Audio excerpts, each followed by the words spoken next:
4 factors enzymatic activity को affect करते हैं बच्चों। Temperature, pH, substrate concentration and specific chemical जो कि एंजाइम से बाइंड कर रहा है। बच्चों ये फैक्टर्स एंजाइम के टर्शियरी स्ट्रक्चर में चेंजेस लाते हैं। एंजाइम के टर्शियरी स्ट्रक्चर में चेंजेस होंगे तो एंजाइमेटिक एक्टिविटी अफेक्ट होगी। सबसे पहले बात करते हैं टेम्परेचर और पीएच की। एंजाइम्स एक नैरो रेंज ऑफ टेम्परेचर और पीएच पे फंक्शन करते हैं बच्चों। वो पर्टिकुलर टेम्परेचर या फिर वो पर्टिकुलर पीएच जिसमें एंजाइम अपनी हाईएस्ट एक्टिविटी शो कर रहा है उसे कहते हैं optimum temperature and optimum pH. Temperature या पीएच की वैल्यू अगर ऑप्टिमम टेम्परेचर से कम या ज्यादा होगी तो एंजाइमेटिक एक्टिविटी डिक्लाइन होगी। लो टेम्परेचर्स में एंजाइम्स टेम्परली इनएक्टिव स्टेट में आ जाते हैं बच्चों।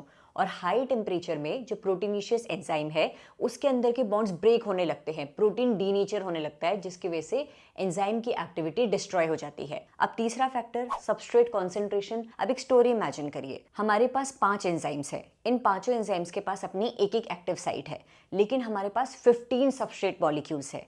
क्या हो रहा है? सबस्ट्रेट की कॉन्सेंट्रेशन एंजाइम की कॉन्सेंट्रेशन से ज्यादा हो रही है। अब इनिशियली क्या होगा, क्योंकि हमारे पास 5 एक्टिव साइट्स हैं एंजाइम की और हमारे पास 15 सबस्ट्रेट्स हैं, तो 5 सबस्ट्रेट्स तो एक्टिव साइट से बाइंड कर सकते हैं ना। तो इनिशियली क्या हुआ, 5 सबस्ट्रेट्स आके अपनी अपनी 5 एक्टिव साइट से बाइंड हो गए। तो initially rate of reaction increase भी होगी, क्योंकि भाई 5 सबस्ट्रेट्स को बाइंड करने के लिए 5 एक्टिव साइट्स मिल गई है। लेकिन जैसे ही 5 सबस्ट्रेट ने उन 5 एक्टिव साइट्स को ऑक्यूपाई कर लिया, अब बाकी के बचे हुए 10 सबस्ट्रेट्स कह रहे हैं हम कहाँ जाए, हम किससे बाइंड करें।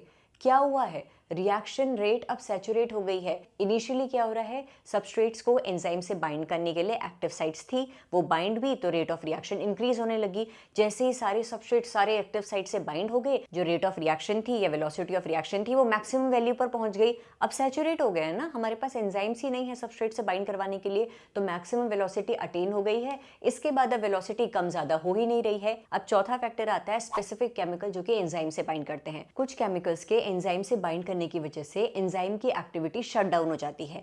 इस प्रोसेस को कहते हैं इनिबिशन। और वो जो केमिकल एंजाइम से बाइंड कर रहा है और उसकी एक्टिविटी को शट डाउन कर रहा है, उस पर्टिकुलर केमिकल को कहते हैं इनिबिटर। एक टाइप ऑफ इनिबिशन होता है जिसे कहते हैं कॉम्पिटिटिव इनिबिशन। कॉम्पिटिटिव इनिबिशन में क्या होता है, एक ऐसा केमिकल आकर एंजाइम की एक्टिव साइट से बाइंड करता है जिस केमिकल का मॉलिक्यूलर स्ट्रक्चर सबस्ट्रेट के जैसा हो। इसका एक एग्जाम्पल एनसीईआरटी में दिया हुआ है, binding of malonate chemical to succinate dehydrogenase. Succinate dehydrogenase enzyme से कायदे से सक्सिनेट सबस्ट्रेट बाइंड करने वाला था, लेकिन सक्सिनेट जैसा दिखने वाला एक केमिकल मेलोनेट कंपटीशन करता है सक्सिनेट से, और मेलोनेट आके सक्सिनेट डिहाइड्रोजनेस एंजाइम की एक्टिव साइट से बाइंड कर जाता है। तो 4 फैक्टर्स जो कि एंजाइम की एक्टिविटी को अफेक्ट करते हैं, temperature, pH, substrate concentration and binding of specific chemicals to enzyme। इसी तरीके से एनसीईआरटी के हर एक टॉपिक को शॉर्ट्स के फॉर्म में समझने के लिए stay tuned to biology 80s।